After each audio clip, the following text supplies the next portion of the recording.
All right. Hello, everyone, and welcome to another edition of the Profitable Christian Business Podcast. I'm your host, Doug Greathouse, and with me today, have the pleasure of having Tony Boquet. Tony Bouquet, he and we're going to dive into some questions around his expertise. We're going to talk about his faith journey, which is my favorite part, actually, and how that has played into his life overall. Tony, it is so good to have you here. Can you tell the audience a little bit about yourself? Well, thank you, Doug. Thanks for having me. I'm a Christian author and I'm a public speaker. I speak on topics anywhere from leadership to ethics to morals, as well as wise decision making. So, those are the primary topics that I speak on. And I do business consulting in the financial service arena. Wow, nice, nice. Um, we're going to dive into a lot of that expertise here in a minute, but what I always like to do at the top is break the ice. I like to know a little bit more about you, and I'm sure the audience likes to know a little bit more about you. That's not just so heavy in the faith and the business aspect. So, my first fun question for you, if you will, is if you could travel back in time and have dinner with any historical figure, who would it be and why? But let me put a caveat on this. It cannot be Solomon because I know that would be your answer. It So, would, it would. You nailed it, brother. Uh, that's a tough question because I have a lot of interest in a lot of people, and I'm an avid reader. I read anywhere from 60 to 70 books a year. So, I know a lot of different historical figures because history is my thing as well. I love history. So, I think after contemplating that, I would love to have a dinner with Ernest Shackleton, the gentleman that cruised and explored the Antarctic. ooh, His his ability to lead people. What was funny, Doug, is in his bio, in his biography, you can read how the people he hired for these exploration ventures, they knew they may not come back. And mhm, yet he was still able to attract good people, quality people to go on these journeys with the full knowledge that it was so dangerous that you might not come home. wow, And his ability to create that hope and get to the point where they knew the morale stayed high enough that they trusted 100% that as long as it was with him, they would make it back. And he was just an amazing gentleman. So I'd love to pick his brain on leadership. not just leadership, sales techniques. Yeah, you got that right. He had to be one hell of a salesman, you know. Yeah, yeah, wow. Yeah, you may die, but you'll love it. That's right. You're going to make a big impact. You might not live to see it, but you're Yeah, going to make a big impact. yeah. Wow, awesome, awesome. So you mentioned a book there, the biography. My next question is that actually, what's a book you've read recently that really made a difference in your life or business? Believe it or not, I just finished reading Confessions, the biography of Saint Augustine. Hmm. Completely surprised me in how I view my life journey because he had a very checkered past, if you will. Mhm. So it was interesting to see, and he wrote this in three books. It's all sold now as one, Confessions, but it's three books that he wrote during his lifetime. And it is amazing to read. It's hard to read. It's a hard book to get through because he writes um, in the words of his time. Hmm. So, he expands on things in a flamboyant way. So it's very difficult to stay focused on the reading, in my opinion.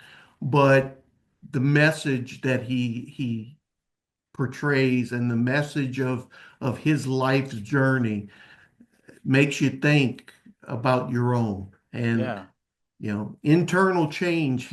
he constantly reflected on internal change, the change he was making to himself. And because it was drawn out over a number of years, you actually saw by his writings how he was changing. So it was a probably one of the best books I ever read. Wow. I'm gonna look that up. And you said it's 3 volumes? It's now sold as one, but Okay. it was originally written as three. Yeah. So, something you said about that is the title really caught me, like Confessions. Is this him just confessing everything that he's to, and then when you kind of brought in, it was his internal, like how he improved himself, right? So he Right. confessed that he had this issue, and then, wow. So yeah, you said it's hard reading, but I think I'll give it a go. It's hard reading. It's I read Summa Theologica from Thomas Aquinas, and his is just massive. It's like 99,000 pages. Wow. It's multiple volumes, and its breadth was, it was so deep and so thorough. It was massive. Easier to read, but it was a lot to read. Where Confessions, it's not that big of a, book, but it's just because of the grammatical speech, it's difficult in today's world. Now, this is just a curiosity question because I will say I have not read it, but have you read War and Peace? I have. Wow. Yeah. That's an endeavor. That was an endeavor. And when I read it, it was more of an endeavor because I didn't read for pleasure so much. I Mm, just read that. I read War and Peace for a school project. So I didn't get any benefit 'cause I really didn't want to do it, but yeah. it was a good book. Yeah. Wow. That seems like It's a like classic. I know people read it at different rates, but that seems like it would take quite a long time to get through. I'm a speed reader. I can read 750 words a minute. Um, so the average person reads at about 150 words a minute. Wow. We're taught, the funny thing, Doug, is we're taught in school to read by pronouncing each word, Hmm. and that slows you down because in your Hmm. mind, when you're reading to yourself, the habit is to read each word and Hmm. you pronounce each word in your head. That slows down. Your mind's a lot quicker than you think. And it just takes practice. I took the Evelyn Woods course. The reason I took it wasn't to learn how to speed read, it was to get out of science class because I'm not a science guy. So I got the ability to skip science class by taking this. So I did, and it came to be a blessing for me for so many ways. So it wasn't, I can't give it, I didn't do it for the right reason, but it worked.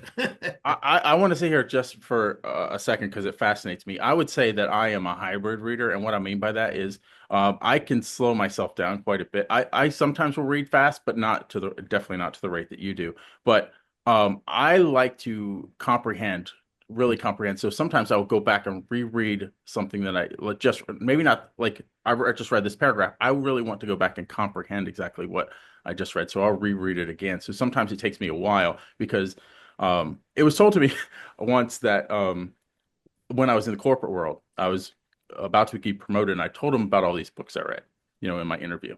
And they're like, I don't care how many books you read. I care how many books you executed, right? Because I read a lot of books on leadership and things like that. And boom, that put me back. Like, yeah, really, reading the book is really not where it's at. It's what you did from reading the book, right? So true. Yeah. And all of my books are a mess after I read them because I highlight them. I've changed my method of reading to more of a Kindle format than a hard book.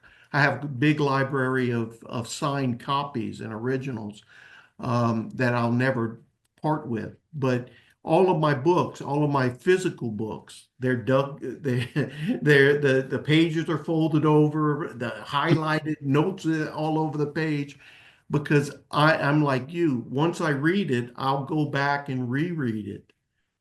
And I'll spend more time on the areas I highlighted so that I can learn what is it that I just read and how can I use it because if you don't use it, it's just time consumed. Yep. And I do believe that we have to use our knowledge. Yeah. I hate to hang around here a little bit, but I'm still fascinated in this arena. So, speed reading, let's talk about the advantages of someone that is a professional, a Christian entrepreneur, if you will, of being able to speed read like you do. So, can you just kind of talk about that Yeah, just a little bit? yeah. Um, Tremendous benefits. You can go through volumes of material at a larger pace. Um, I I could read faster than I do. I intentionally have a certain pace because I feel like I retain more at a slower Mhm. pace. So, depending on what level you read and your comprehension of what you're reading, that all matters because you can learn how to read really, really fast, flipping page after page after Mm, page, but if it's not retained at the end, why did you do it? yeah. So, one of the benefits of this is like, for instance, if I'm asked to read books and give reviews quite a bit. Well, it's so much easier for me. I usually have 10 or so books piled up that these are the ones I'm getting to. And I want to get through these this year, or I want to get through them this month, or whatever. I'll read it and I'll be able to move on to the next topic fairly rapidly. As a business owner, when I was in business myself, in the corporate world, it came in handy because every now and then we had new material we had to train on. It was very easy for me to read over it really quick and be very comprehensive in how I delivered it. So, big binders don't intimidate me anymore. When I was a younger man, big binders and big Mm, books intimidate you. Most people, my editor told me that if the book's over 250 words, it starts to mm, decline in its readership. mhm, 250 is kind of like the best, the mhm. optimum size. It gives enough information while not scaring people off. If the binder or the book is too thick, a lot of people just say, "Heck, no, I'm not tackling it." Yeah, wow. Um, and I imagine, is there what course did you say you took on the speed Evelyn reading? Woods. I don't Evelyn know if Woods. it's even taught under Evelyn Woods. She was the first quote speed reader in America. This was back in the 80s. Okay. Well, probably late 70s when I did this. So it dates back a while. But I do know they still teach some forms of speed reading. I don't know if it's still named Evelyn Woods. Okay, well, what I'll do since from this conversation is I'll do a little bit of research on my end. So anyone that is interested in possibly taking a speed reading course in order to tackle that, I'll put a link to something below after my research because I think that could be very beneficial. The last thing I want to say about this is something that I had to learn myself. um, read in the right season as a business owner. There are things that I read early on in my business that I wasn't ready for yet. And so implementing them just didn't even make any sense because I wasn't there yet. So when you're going to like there might be best-selling books that that they say all these business owners are reading, but that book may not be appropriate for you, right? For instance, one of the books that I read was Good to Great early on, right? And Good to Great is a great book, but I wasn't ready for it in that season. So I just had to come back and reread it again. So be careful, like really think about the books that you pick off the shelf to read if you're wanting to apply them to your business now. So awesome, awesome. The next thing we do is our fill in the blank question. And Tony, your fill in the blank question is the best way to create meaningful solutions in business is to blank while staying true to blank. Hmm. I think increase your knowledge, Mm, because I think and I'll explain why I say that, but increase the knowledge first, and then build on your trusted relationships while staying focused on the morals and ethics of your values. I think that's critical for most business owners because, I teach leadership, as I've said. Right after COVID, I had a meeting with 25 CEOs. I opened the meeting with this one question. How many of you were leading your organization during the COVID pandemic? Every one of them in the room had been in the position throughout the pandemic. I said, now, how many of you knew how to manage in the pandemic environment? How many of you had either been through a pandemic before, had read up on pandemics before, took courses on pandemic management? Nobody in the room did. So I said, in other words, you were all flying by the seat of your pants because you couldn't make a wise decision. There was no wise decisions made during pandemic, none. And that's hard for a leader to admit. There was so many companies that mandated you had to take the vaccine, but there was no proof and no evidence that that would benefit anyone. I almost died from the vaccine. I had my liver shut down. I had vaccine cholangitis from the vaccine, the Pfizer vaccine. I took the initial shot, the second shot and the booster. And by the time I hit the booster, my liver was full of vaccine and it shut down. My pancreas failed under that. For 3 months, I was in and out of 6 hospitals. Nobody knew, and or none of the doctors, and I had teams at each of these hospitals. They they all would come around my bed and say, "We don't know why this is happening. Your liver was perfectly healthy, and now it's shutting down. We have no clue." So people that were mandated, if I would have been mandated to take that vaccine, I could have put a business out of business because they would have forced me to do something that I didn't want to do. Now, I took the vaccine freely. It Mhm. was my choice. So nobody to blame but me. I took it. It just didn't work out for me.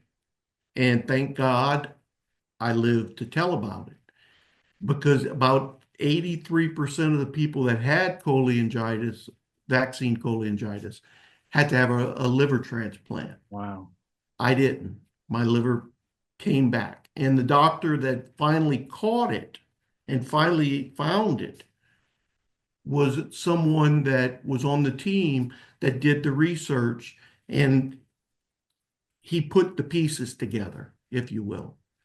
So it was very interesting. That was a very interesting experience. But to this group of CEOs, I said, you mandated something and made people do things that some people said it was against their faith. So I said, right away, you stepped into an area that most HR people say don't do, Mhm. but yet you thought it was the right thing to do. Turned out it wasn't. So a wise decision has to be based on knowledge, whether that knowledge comes from education, experience, or the ethical and moral teachings that you're given. There can never be a wise decision that's unethical or immoral. It just cannot happen. So it's that's the way I would answer that question. Wow. Wow. I want to dive in here just a little bit, if you will. So, I while you're saying that, like, I did not have the vaccine. I think everybody should have the choice, right? In medical, like, choice of whether they want to or not. And the religious, like, if it's a religious thing, they should have the choice. We live in America. That's what we're all about, is having freedom of Exactly. choice, right? Um, And I can understand probably some of the motives that the government had, like they're wanting to protect the good of all, but they made hasty decisions in trying to do that. And there is a need for everyone, and I'm sure you're a proponent of this too, of critical thinking, right? Of not just listening to what the powers that be say, because we're all failed. We're all failed human beings, right? Yeah, So we all have to do our own critical thinking around these issues. So I, so I true. I So love true. that. Before I hop into the secret question, I'm going to ask you, um, on your bio, I see modern solutionary. Can you kind of explain what that is? Yeah. Uh, Solutionary was a word that I developed back in '09 before I even considered writing a book. Uh, I looked, I always viewed myself as a problem solver. And that was always on my resume, problem solver. And I hated the word or the phrase problem solver because it elevates the problem in my mind and it puts the problem at the front. I didn't like that. So I went online, tried to find some word that I could use that was similar to problem solver, and I couldn't find anything. So I developed a word called solutionary, like a visionary, just for solutions. Today, if you Google solutionary, there's millions of hits.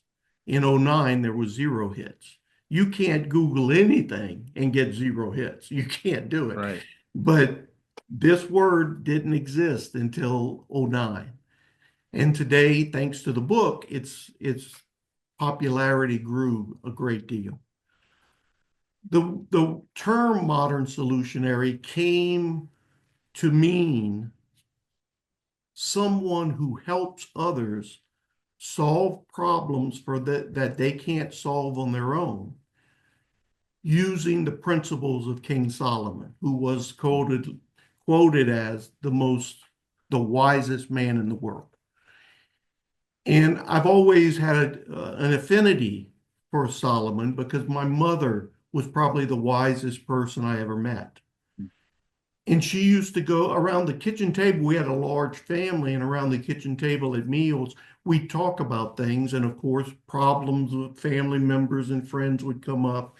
And anytime they made a mistake, my mother would say they made a less than wise decision. And that stuck with me. And then my mother called the kids together one day. I came from a parents who were both married prior. They both had kids from another marriage. So they had yours, mine, and our children. I was the oldest of the ours. But we were all raised as one family. I mean, it was not stepbrothers or stepsisters, it was brother and sister. And that's the way we've stayed throughout years.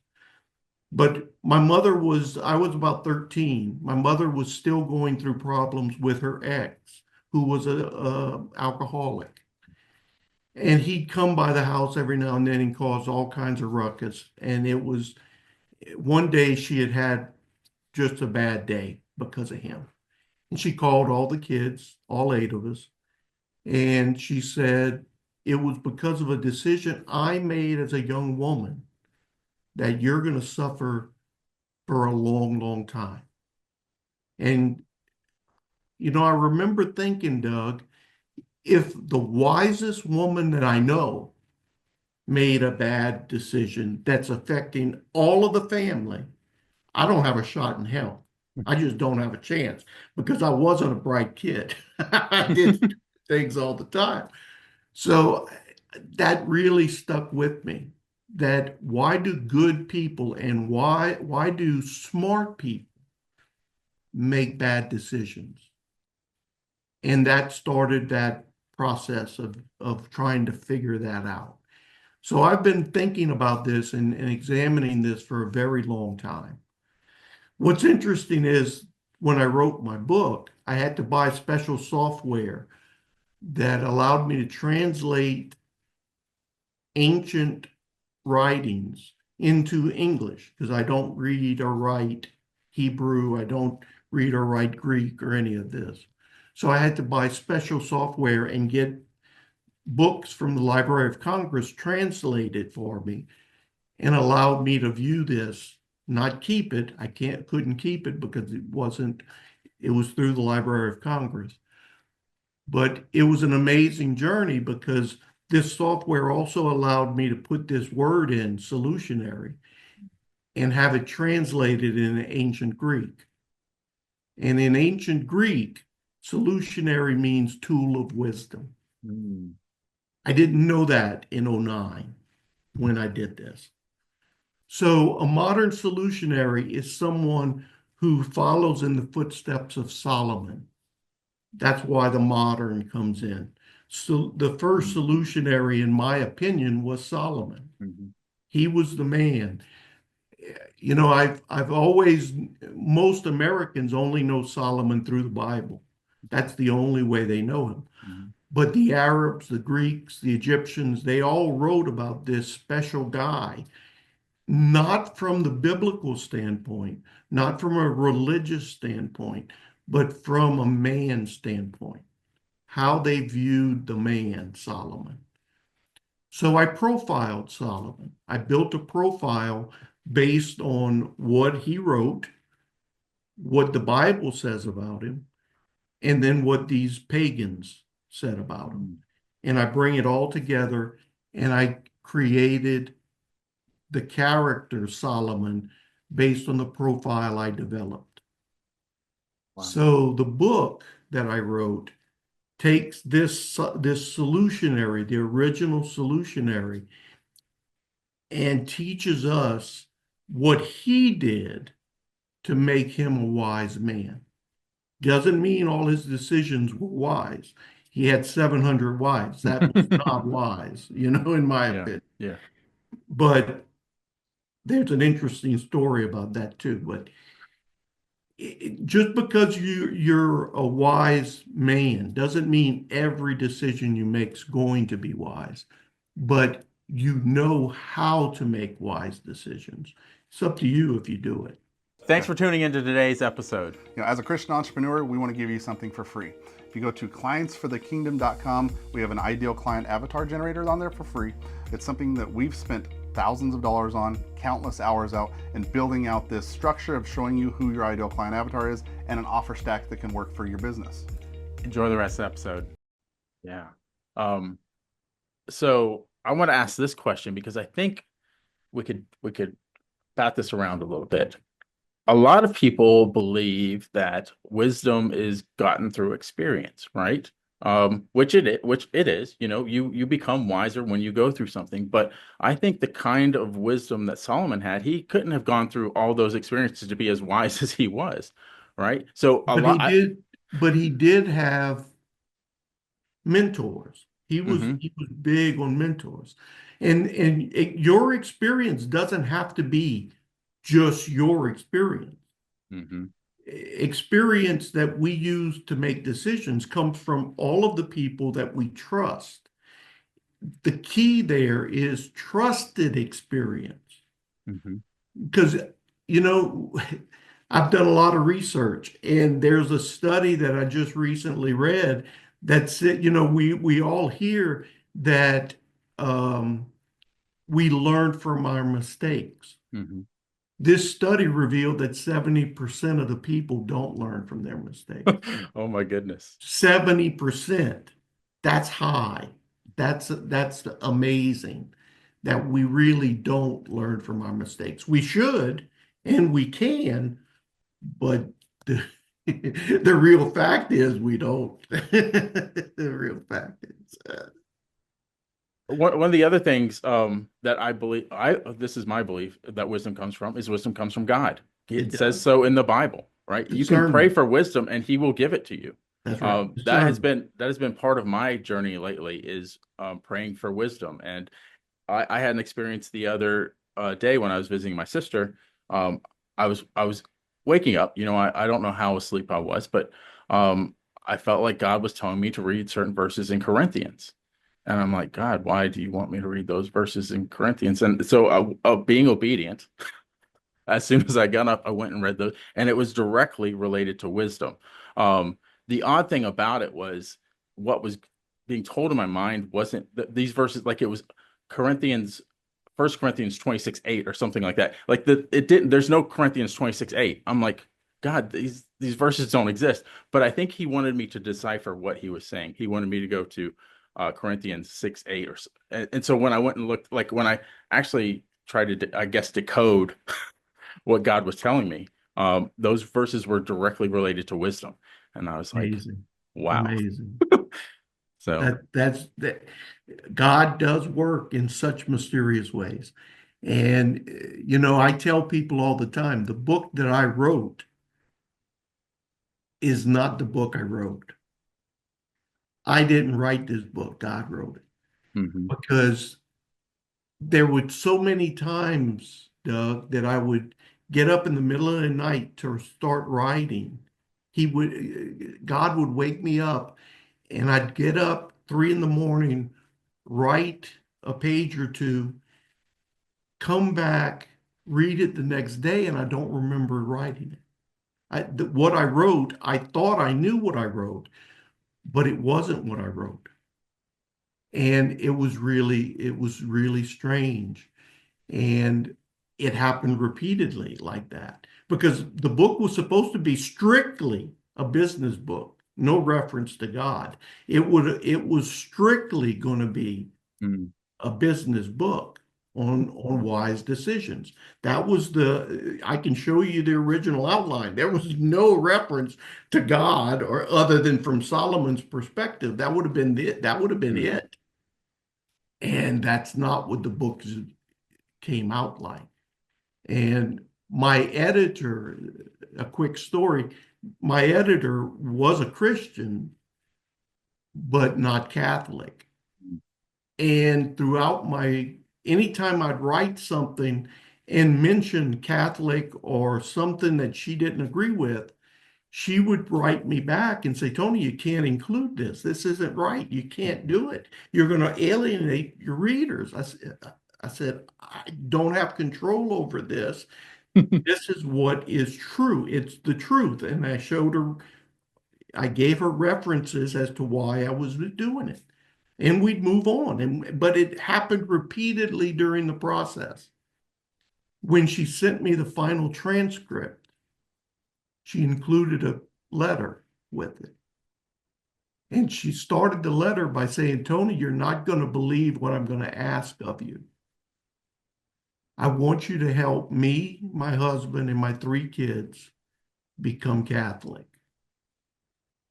So maybe that's the reason the book was written. I don't know that. But she wanted me to help her change faiths. wow.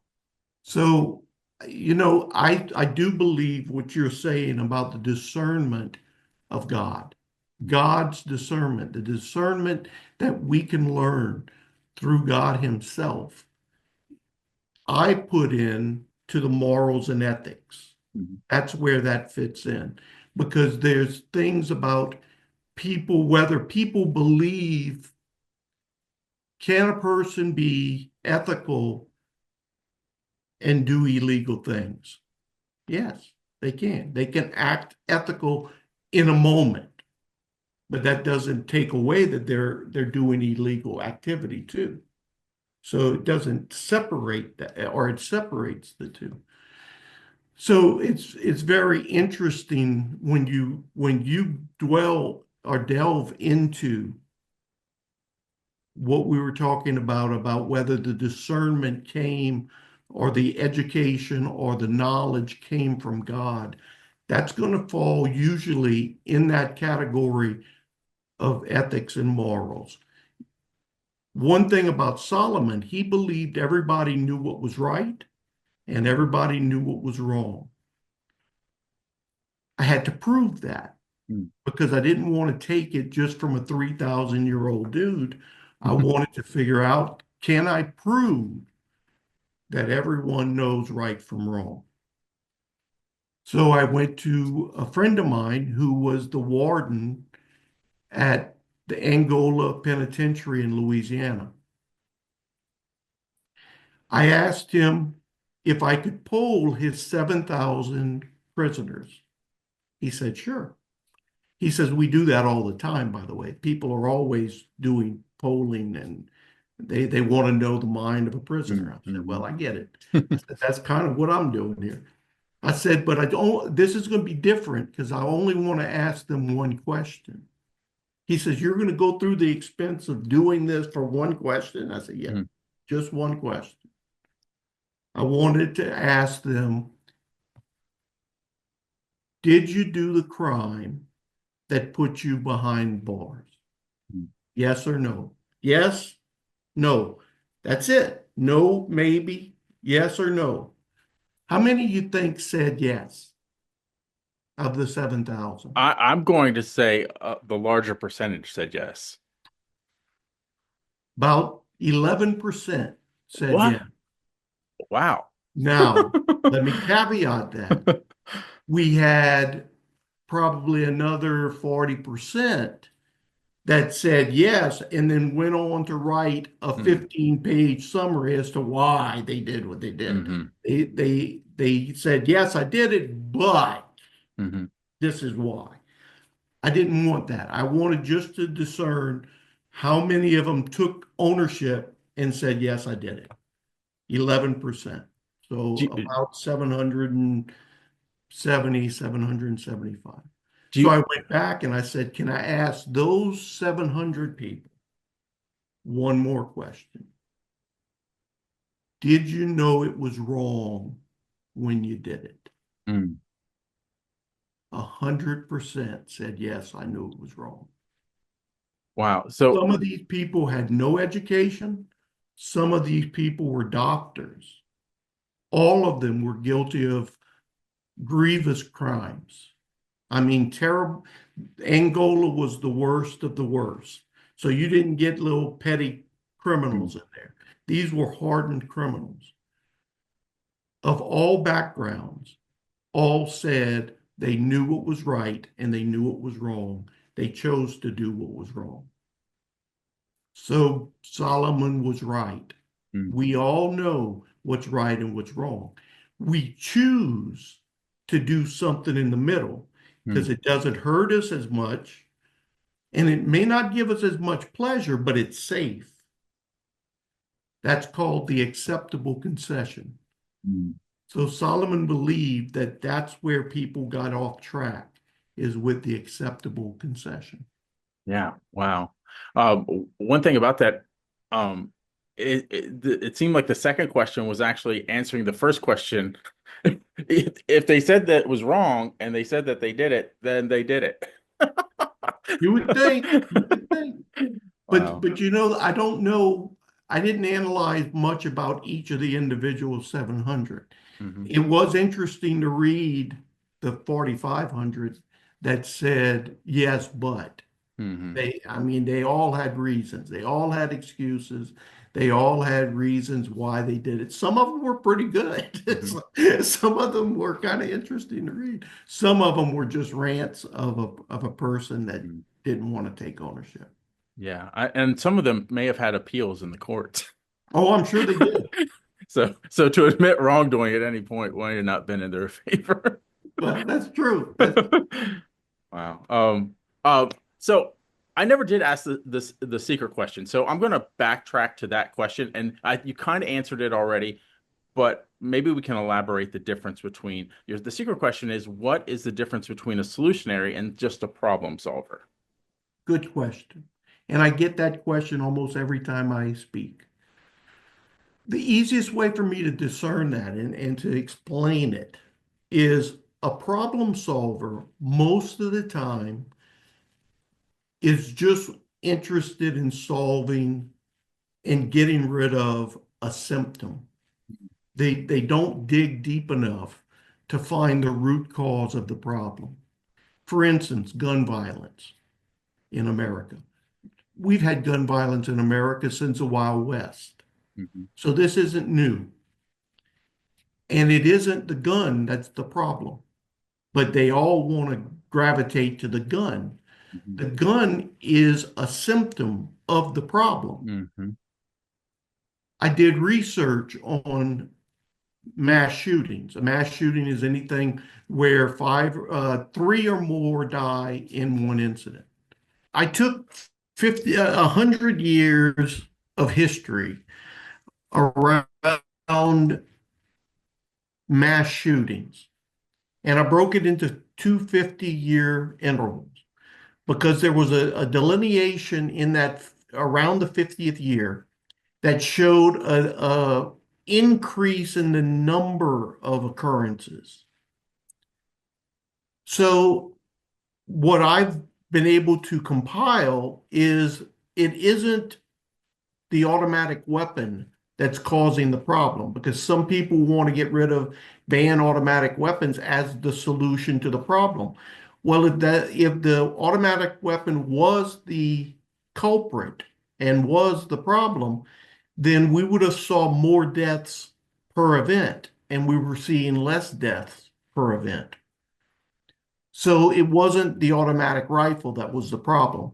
The problem was something changed that made people believe it was okay. More people believed it was okay to take another's life.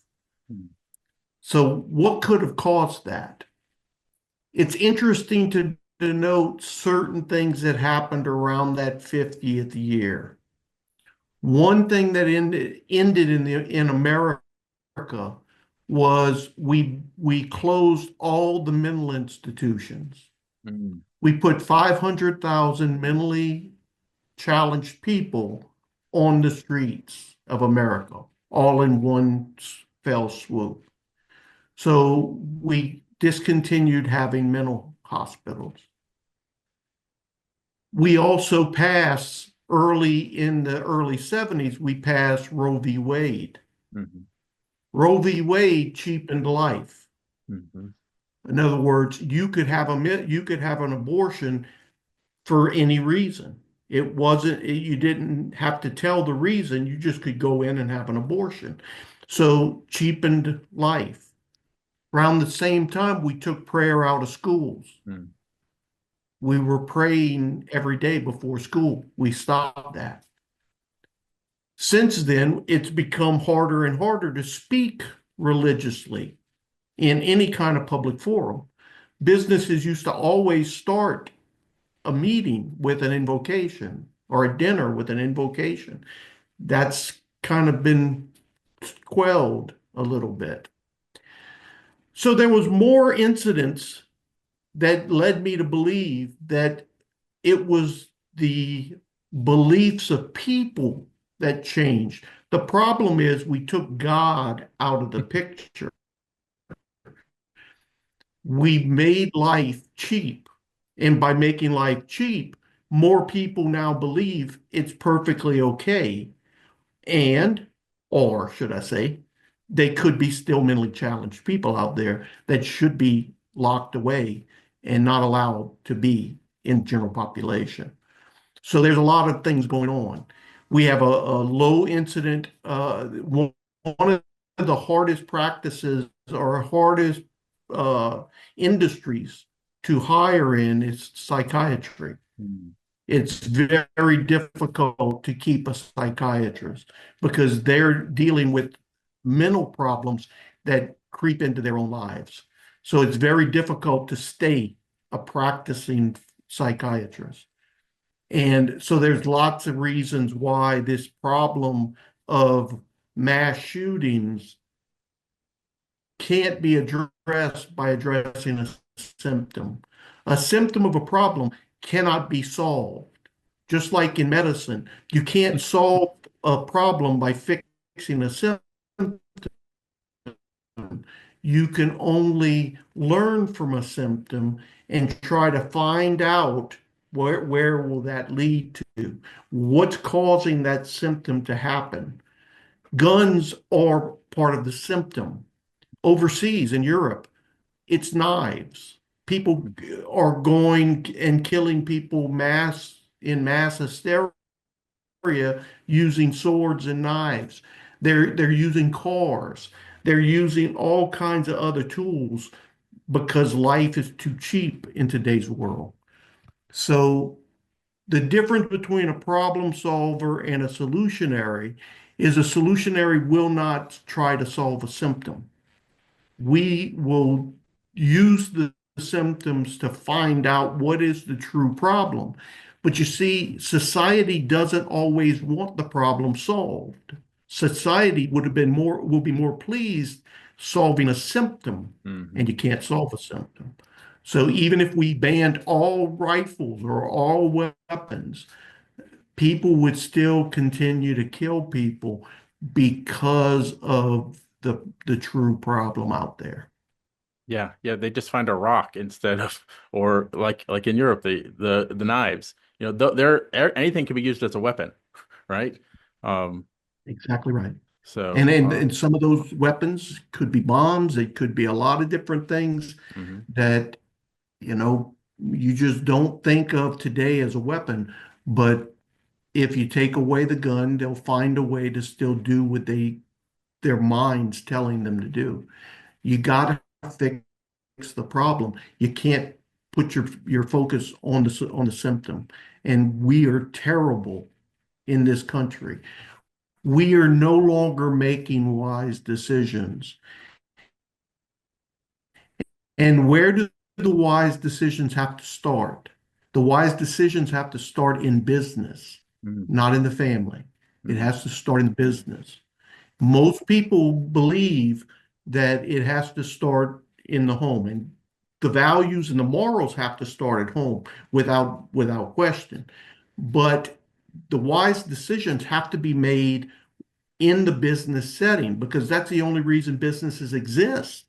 The only reason a business exists is to solve a problem that I can't solve on my own.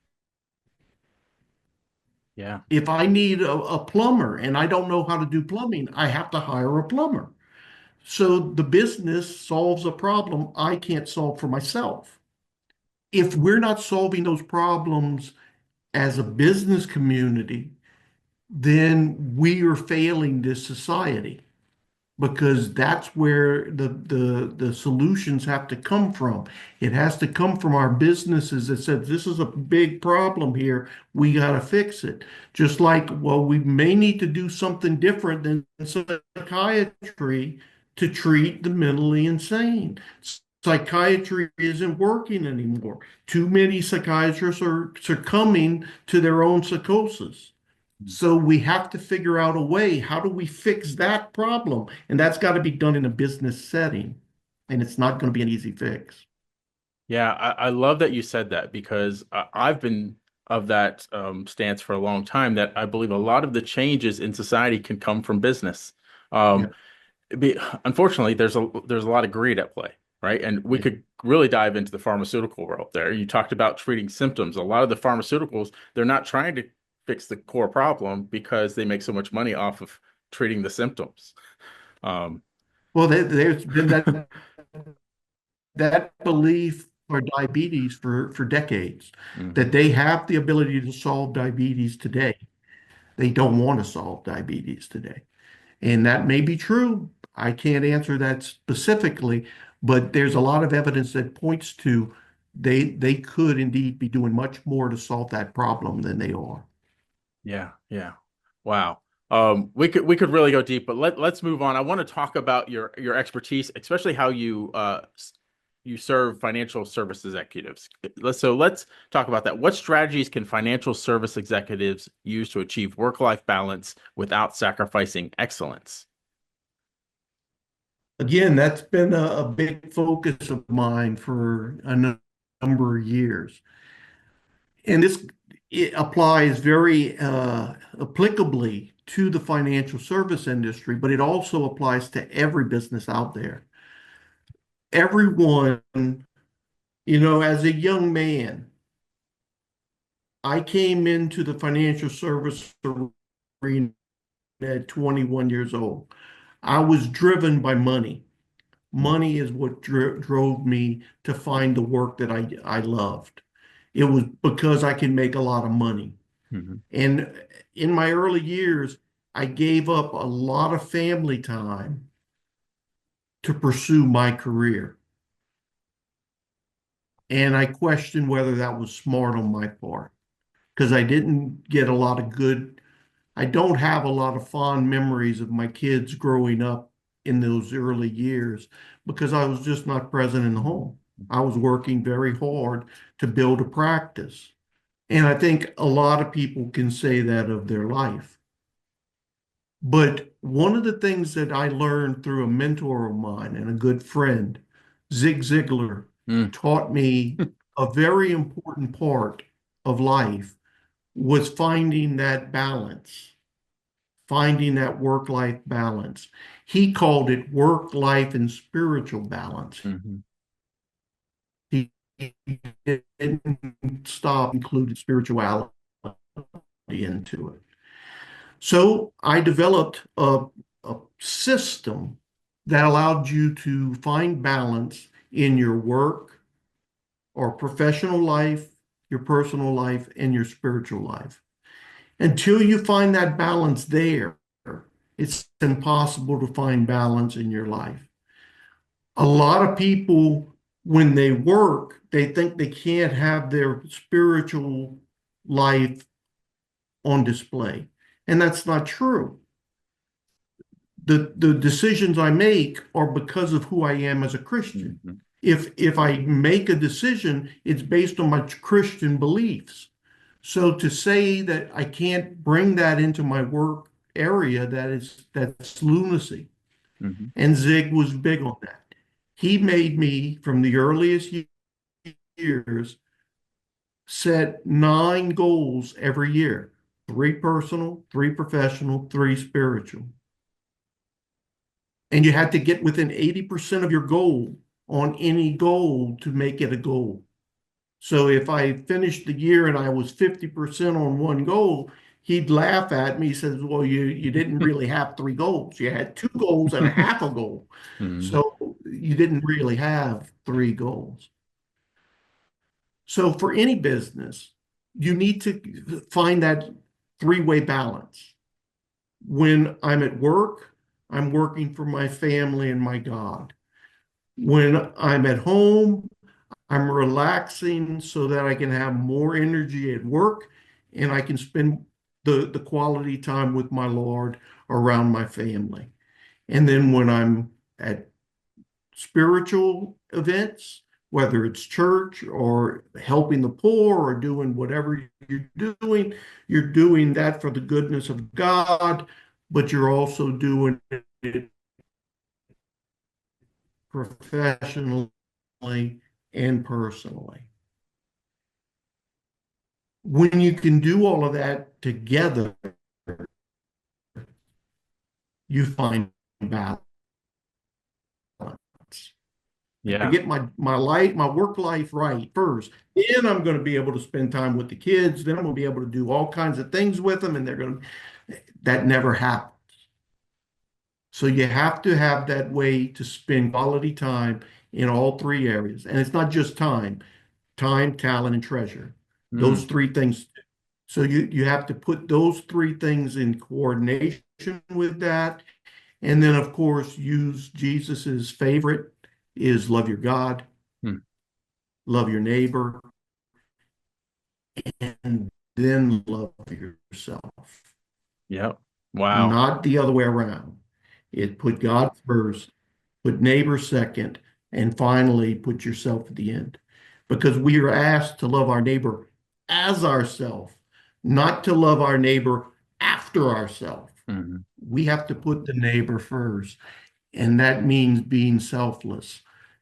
That's tough. Yeah. But until you can do that, I don't think you can find balance in your life. Man, I love everything that you just said. And Zig Ziglar, before I even really started my entrepreneur journey back in the corporate world, he was one of the first, his books were the first that I read. He's really my first mentor from afar, if you will. Um, he was a great guide into the first steps into my entrepreneur journey. So I one of the things he says, his one of his more famous quotes is you can get everything you want if you just help enough people get what they want, right? And that's putting your neighbor first, Get with it. That's right? it. That's exactly right. And Zig lived his life. He Yeah. lived what he preached. It was not a different person that you, because I got to know Zig very, very personally. And he was a dear friend of mine. And I don't know where I'd be if it wouldn't have been for Zig Ziglar, because he changed my life when I needed it the most. And, and he really, he didn't only preach what you should do, he showed you how to do it. And I think that's the most powerful thing I've ever experienced. Yeah. One of the other things I want to bring up with that you talked about was um, putting God as the priority, right? Like when you talk about balance, like if you like I think too often in our lives, in many people's lives today, is they sacrifice their faith for work or for something else, right? Like I don't have time to read my Bible. I don't have time to go to church. No, you don't. If you really want to have a balanced life, like you said, you have to make the time to do that. Otherwise, um, your priorities are all out of whack. Amen. So, awesome. So, next question. What are the three skills you believe every modern day leader must develop in order to thrive in our complex world? I'd put communications first. You have to be able to communicate the message. Mm, And when I say the message, I mean the truth.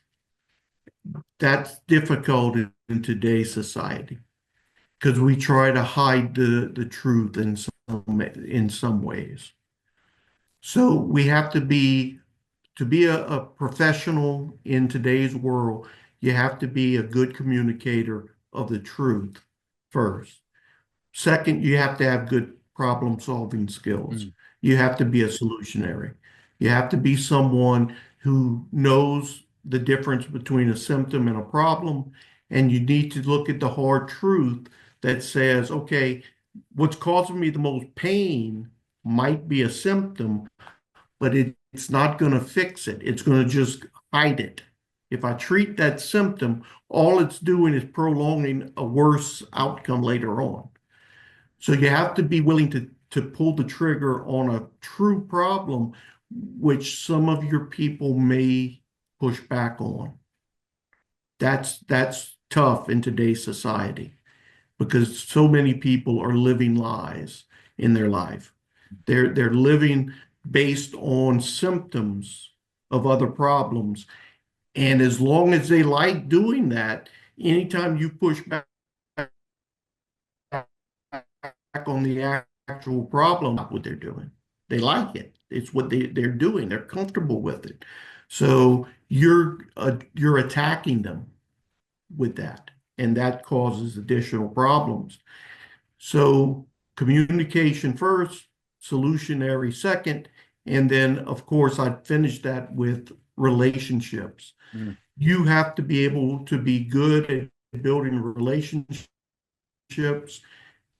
and I put that word trust in there. I want you to develop trustworthy relationships, not just any relationship. You have to be able to trust the person that you're in that relationship with, and they need to be able to trust you. If there's no trust, again, you're just kidding yourself. And again, it's hiding problems that's going to come back to bite you. Wow. Yeah. You and I are such like minds in all of that. And I think the discernment, let's talk about discernment. If you look at past leaders, people that we think are great leaders, I think you could, a lot of the three things that you said, they all invoked that. Even modern day leaders. Look at some of the modern people in modern day, and you think, wow, he's a good leader. And it's probably because they're attacking problems or not they're they're going after solutions and not symptoms. And they're great communicators. They build great relationships. Um, so yeah, I loved all of that. Now, if you don't mind, can we dive a little bit into your faith? So can you talk about how your faith has shaped the way you approach problem solving in your business and life? I changed greatly over the last 25 years. In my early life, I was a very effective manager. I was very good at what I did, and the results followed me because I was able to get a team together, build a quality team of people that knew how to do the job, and then all I had to do was supervise them, and they got the job done, and I got the praise. Mm, But what I didn't get as a young man was I was pushing people to the limits mm, to get that to happen. And people followed me because they could make more money with me than anywhere else. But if I had been on fire, they wouldn't have spit on me to mm, put me out. mm, So I was effective, but I don't think I was a good man, mm, if that makes sense. My faith has changed. Now I've been a lifetime Catholic, a cradle Catholic. So I've always practiced my faith. So I've never been a non-practicing Catholic, but I've not always been a very good Catholic, meaning I started doing Bible studies with a lot of different men through in late in my, um, I guess, early 20s or late 20s, somewhere around there. That camaraderie and learning scripture the way I did, I started to apply scripture to my everyday life. And you brought up discernment. I've had a lot of things happen in my life that had to have been the hand of God. There was no other explanation. And when you see that and you experience it enough, it's what I call in my book an awakening. It's a moment in time when God intervenes and he's doing it to help you, and you either will use that to your betterment or you're going to just ignore it completely, you know? And I'm not a bright guy sometimes. So God put things in my path and I'd brush them aside saying, not now, God, not this isn't right, you know? I I thought I knew better than God in many cases because I was silly. I was focused on the wrong things.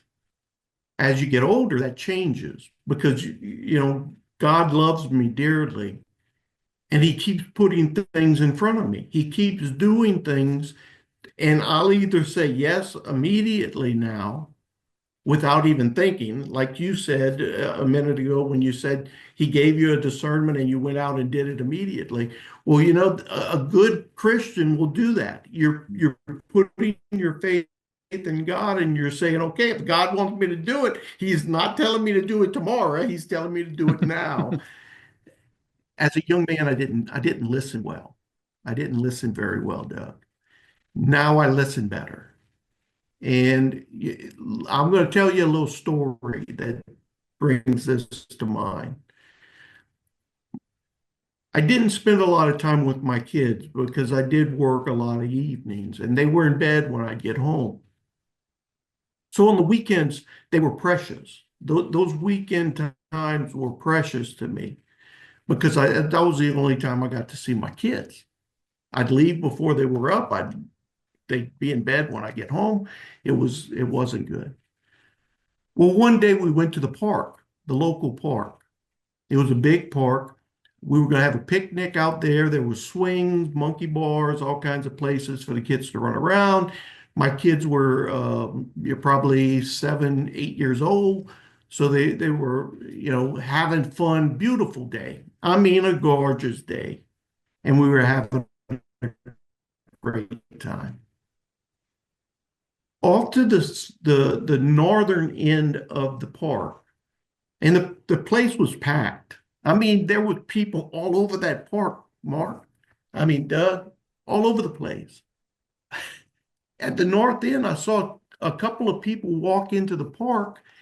They started visiting with groups of people, and as soon as they would leave, they move on to another group. The person would leave. The people would take their kids and they'd leave the park. And I'm saying that looks odd. It started to become noticeable.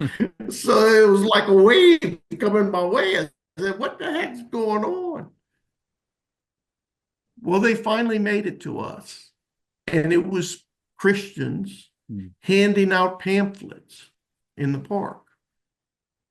That's all they were doing. Handing out little Christian pamphlets, spreading the word of Jesus. By the time they got to us, the park was almost empty. So when the person handed me the flyer, I said, can you do me a favor and look where you came? Look back to the place you came in. I said, that was packed before you arrived. Now it's empty. What do you think caused that? What would Jesus have done if it would have been him entering this park? What do you think he would have done? They didn't answer me, Doug. They didn't have an answer. I said, let me give you one. The Jesus I know would have been pushing kids on the swing. The Jesus I know would have been playing pitch and catch with kids. The Jesus I know wouldn't have been so focused on handing out something that maybe they don't trust because they don't know you. You have to build trust before you can bring anything into the table. And I said, you just ruined a lot of happiness today. That, don't get me wrong, I like your message. I'm a Christian. I'm all in. Jesus is all in. I'm all in. But I don't think that would have been the way he would have handled this. And I said, I think that's what you need to consider is get your point across and keep these people enjoying what God's giving them. Because this is a gift from God, what we're doing today. And it's a gift that you have and you want to share. I'm not against you sharing it, but go about it differently. Because from where I'm standing, the impact wasn't good from what you did, for whatever the reason. And I don't think it's Jesus's fault. I don't. Right. I don't believe it's Jesus's fault. So you have to consider that. And we never noticed that. I said, we have to notice those things. Because if you really want to get that message out, you have to figure out how to do it and to do it well. Because I said, we all need God and we all need Jesus in our life. So I'm not opposed to anything that we're talking about here. But I said, the outcome's not what you want. So a lot of times our faith gets in our own way. And you have to have a way of living God's life and living the word, because Jesus is the word. You have to live Jesus and live the word to be effective in today's Christian world. It's more important how you live. And then when you talk about it, they're going to trust you. They're going to say, I got to listen to this, because they know who you are as a person. It's not a contradiction. Too often it's a contradiction. We can't do that in today's business world. We have to be unique, but we also have to be authentic. And that's not easy to do. You can't be both unique and authentic. It goes against norms. Yeah. Yeah, just when you were saying all that, I just thought about, what Jesus did. He was all about being engaging. and building relationships, kind of like we talked about previously. That was Jesus. Jesus wanted to know, wanted to have conversation, right? He didn't just hand out a pamphlet. He was there to bond with the people that he was um, ministering to. Exactly right. And a lot of times it was people that were sinners. I mean, he didn't come, he said it many times. I didn't come for the saved. I come for the sinner. And we have to be willing to go there. Yeah, yeah. Wow. One last question around your faith is how do you personally infuse your faith into your personal and business life now? Most of our friends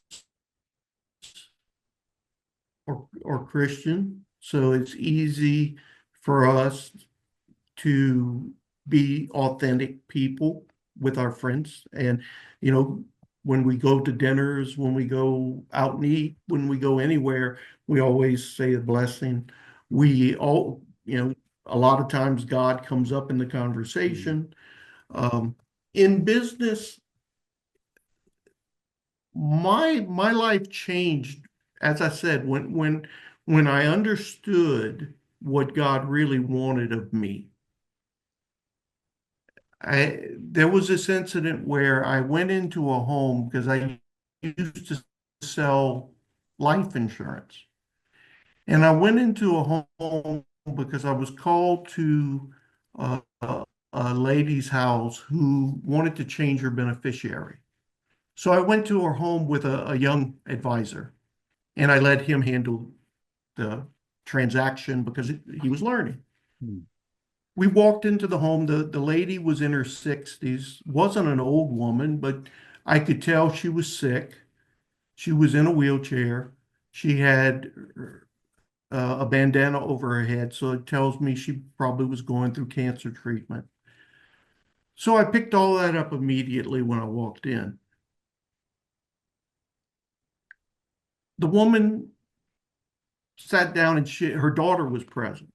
Her daughter was 30 something years old. And the woman told us, I'm dying. And I think my husband's still the beneficiary. He's passed away.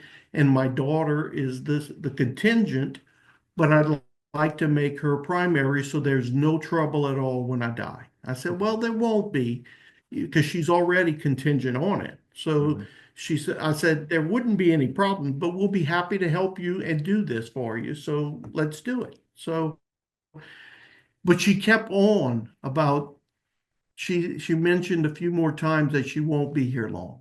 mm, Well, her daughter got up and I could tell she was upset. And she walked into the kitchen and left us talking to her mother. And her mother, when she walked away, her mother started to cry. And I didn't comment right away. The young advisor didn't know what to do. He was kind of new at this. So he was uncomfortable. But I asked the woman, I said, I take it that you're ready mm, to go meet Jesus. mm, And she said, yes, I am. And she said, but I wish my daughter was just as open to that. And I told the young advisor, I said, you go ahead and finish the paperwork. I'll go and get me a glass of water in the kitchen. And I met the daughter. She was crying in the kitchen. And I said, ma'am, I said, this is none of my business. But I said, I want you to understand what your mother's going through. I said, I do this for a living. So I see a lot of people that are either dying or have died. So I said, this isn't new for me. I said, your mother she knows she's dying and she believes she's going to heaven. She needs you to talk to her about this because she really wants you to understand and she wants you to feel good about what's going to happen, not be hurt by it. So I said, you only have a certain amount of time left on earth with your mother.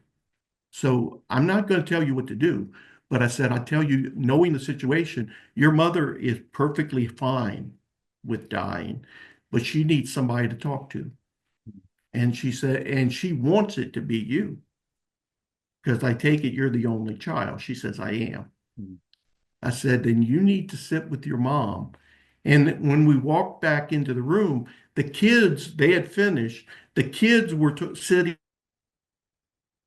down next to grandma, and she was saying how she's going to meet angels and Mm. all of this for the little kids. And the kids were all looking at grandma like, wow, you're going to see Mm. angels, and they were just enjoying the time with grandma. At the funeral, I went to the funeral. The daughter came up to me after and gave me a big hug and said that she had the best 6 weeks with her mother Mm. because of our conversation. Wow. And I said, well, I'm happy to hear that. So how you relate yourself and how you use your spirituality in your work depends on the kind of work you're in. Hmm. Needless, those opportunities. And, I think God put me there for a reason. I believe that I was given an opportunity or an awakening that Hmm. says, hey, you know how to handle this. You can intervene here and maybe make a difference. Yeah. I didn't have to. God wasn't going to make me do it. I could have been just say, let's finish this and get out of here. But I don't think that's why God gave me that opportunity.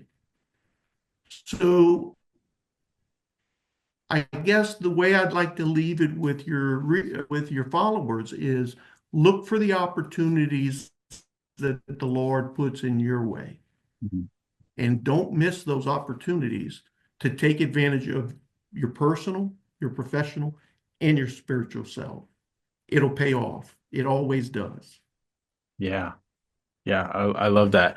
Um, One of the things that I'm always think about is if you talk about love languages, yes, God loves you for to love him, but I think one of his other love languages is obedience, kind of like you were being obedient, and God loves for us to be obedient because He does. it's for our good. Of course, So, for the good of his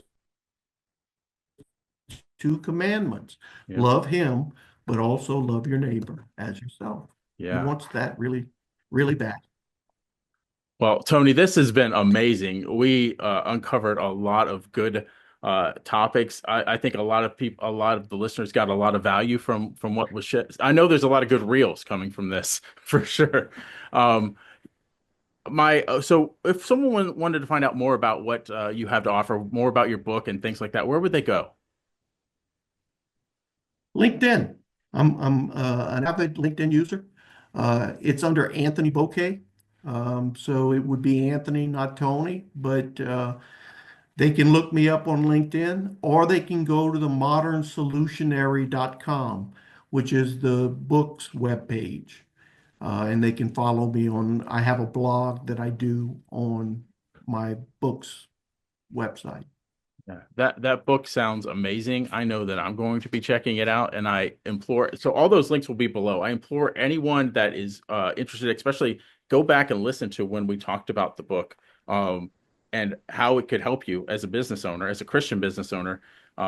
Check that book out. Follow Tony on LinkedIn. I'm sure you'll find out more stuff. You got so much value from just this interview. You'll find even more stuff if you just follow his blogs and things like that. So. Tony, I ask one last question of everybody that comes on the podcast because I feel like I don't want to leave anything unsaid that you would like to pass on. So, do you have any parting words of wisdom for the audience? Do the best you can, do what's right, and treat others the way you want to be treated. Hmm. Those are the three principles that Solomon taught his people. Do what's right, do the very best you can, and treat others the way you want to be treated. You do those three things, everything else falls into place, and it helps your life find that balance you're looking for. Yeah, yeah, God's top commandments, right? You got it. So awesome. Awesome. Thank you, Tony. And until next time, entrepreneurs, keep moving forward.